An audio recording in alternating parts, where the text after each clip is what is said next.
Minecraft គេបានទម្លាក់នៅអាប់ដេតមួយចំនួនដែលត្រៀមនឹងចេញជាលើកទី3នៅក្នុងឆ្នាំ2026នាពេលថ្មីនេះជុំថ្មីទេឡើងចិត្តមកអាទិត្យអីហ្នឹងហើយអញ្ចឹងអាប់ដេតធំនៅក្នុងឆ្នាំនេះវាមាន3ទី1តាក់ទងទៅនឹងកូនសត្វគេហៅវាថា Tiny Takeover ហើយទី2គឺ Sulfur Update គេហៅវាថា KO Cube ចំណែកទី3ជារបស់ដែលខ្ញុំនឹងបង្ហាញឥឡូវហ្នឹងគឺ Dapo Forest ហើយបើយើងមិនដឹងទេអាហ្នឹងវាជាប្រភេទព្រៃថ្មីមួយដែលគ្របដណ្ដប់ទៅដោយដើម Poplar អញ្ចឹងនៅក្នុងតំបន់ហ្នឹងវាមានដីនិងស្មៅពណ៌រាងក្រហមបើយើងដើរលេងតាមបន្តិចទៅគឺយើងឃើញថាតំបន់ហ្នឹងគឺមានពណ៌ក្រហមឆេះហ្មងទៅណាក៏ឃើញរបស់ពណ៌ក្រហមដែរប៉ុន្តែបើសិនជាយើងកលែងមើលទៅលើដើមឈើគឺវាមានពណ៌រហូតដល់3ដែលយើងមានជាមួយនឹងពណ៌លឿងពណ៌ទឹកក្រូចនិងពណ៌ក្រហម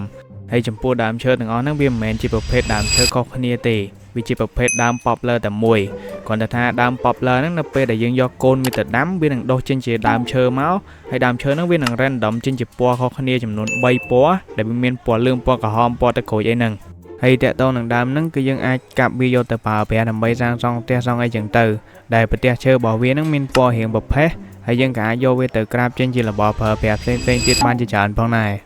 មួយទៀតបើសិនជាយើងធ្វើការកលែងមើលទៅលើដើមហ្នឹងយើងច្បាស់ជាឃើញមានរបស់អីមួយយ៉ាងដុះនៅលើហ្នឹងដែលវាមានរាងឆុងហើយពណ៌វារាងលឿងដែលហ្នឹងវាជាផ្សិតថ្មីមួយប្រភេទដែលគេហៅវាថា Shape Mushroom ចឹងផ្សិតហ្នឹងផងដែរគឺវាមានដុះទៅនៅលើដើមហ្នឹងទេហើយនៅពេលដែលយើងទៅក្បែរវាលោតជាន់ពីលើវាគឺថាវាលោតដូចនៅពេលដែលយើងលោតជាន់លើក្រែចឹងព្រោះពេលដែលយើងជាន់នៅលើក្រែគឺវាលោតចឹងណាម្យ៉ាងទៀតផ្សិតនេះយើងក៏អាចប្រើវាដើម្បីផលិតជាស៊ុបជំនួសឲ្យផ្សិតធម្មតាបានណាដូចជាផ្សិតប្រផេះឬក៏ផ្សិតក្រហមអីហ្នឹងគឺយើងអាចប្រើបានដូចគ្នាប៉ុន្តែបើចំណុចពិសេសអីផ្សេងទៀតអាហ្នឹងយើងអត់ទាន់ដឹងទេដោយសារតែអាប់ដេតនេះវាជាការតេស្តសាកល្បងលើដំបូងណាចឹងបើសិនជាគេមានអីទៀតគេអាចនឹងបញ្ចេញនៅអាប់ដេតក្រោយ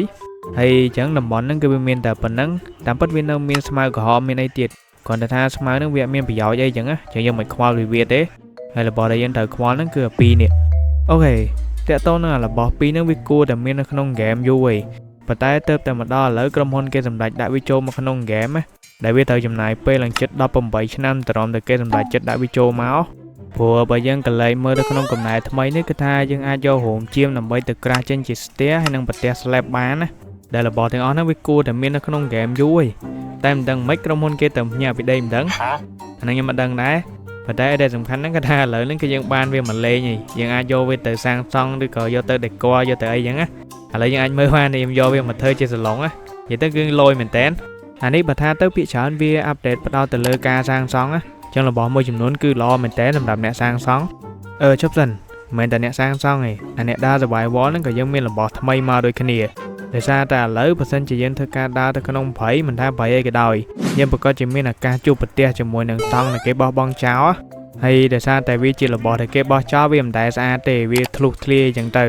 សំខាន់នៅកន្លែងហ្នឹងគឺវាមានជាមួយនឹងអីវ៉ាន់នៅក្នុងហបតុកឲ្យយើងទៀតណាដោយសារតែមានអ្នកធ្លាប់នៅហ្នឹងឯងគេបោះចោលអញ្ចឹងណាអញ្ចឹងវាមានអីវ៉ាន់សល់នៅហ្នឹងឯងនៅមួយជាងទៀតវាមានជាមួយនឹង campfire វាមានភ្លើងមានសបុកពីងពីងមានអីដោះអញ្ចឹងណានិយាយទៅគឺរបស់ចាស់វាតែតែមានរបស់នៅកពិកកពុកនៅពេញហ្នឹងវាអត់មានរបស់ថ្មីទុកឲ្យយើងទេគ្រាន់តែថាបើសិនជាយើងចាប់ដើមលេងដំបូងមកវាអាចនឹងមានរបស់ឲ្យយើងប្រើគ្រាន់ដែរហើយតាក់ទងនឹងតង់នេះគឺវាមាននៅគ្រប់ព្រៃទាំងអស់ហ្មងឡើយណាក៏ដោយឲ្យតែមានព្រៃគឺវាដឹងតែមានដោះមកហើយមិនថាព្រៃធម្មតាព្រៃចាំងក្រឬក៏ព្រៃតកព្រៃអីនិយាយទៅព្រៃគ្រប់ប្រភេទវាមានទាំងអស់ចឹងបើសិនជាយើងចង់ដើររយើងអាចទៅដើររនៅក្នុងព្រៃបានប្រកាសជាបានជួបអីហើយវីដេអូយើងគឺមានតែប៉ុណ្្នឹងទេដោយសារតែអាប់ដេតវាមានតិចដែរចឹងវីដេអូយើងរៀងខ្លីចឹងបន្ទាប់ពីមើលហើយយើងកុំភ្លេចចូលដេកទាំងអស់គ្នាបាយបាយ